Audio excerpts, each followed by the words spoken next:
Everyone, welcome to a new mini blog. সকালে প্রত্যেক দিনের মতন ঘুম থেকে উঠে চা খেয়ে পড়তে বসে গিয়েছি।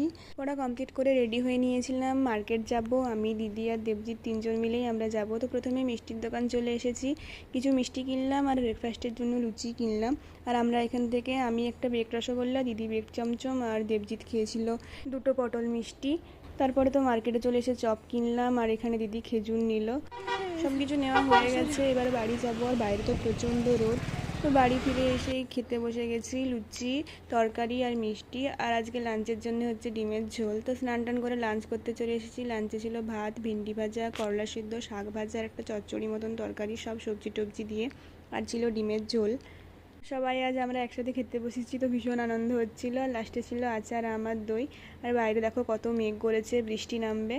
দেন একটু পরেই তো ঝমঝমিয়ে বৃষ্টি আরম্ভ হয়ে গেল। বিকেলে আমাদের একটা জায়গা যাবার ছিল, বাট আমরা বৃষ্টির জন্য যেতে পারিনি। দেন একটা পার্সেল এলো, তো 1 কাপ চা খেলাম।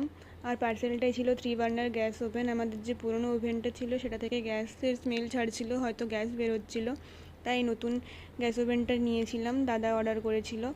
দেখো তোমরা জানাবে কেমন হয়েছে। আর আজকে রাতে হচ্ছে নান আর কাবলি ছোলার তরকারি। নানগুলো দিদি বেলছে, এ দেখো এখানে নানগুলো ভাজছিল। তো ডিনার কমপ্লিট করে নিলাম। দেন রাত্রে গল্প করতে করতে সবাই মিলে ঘুমিয়ে পড়েছিলাম। So that's it for today, by.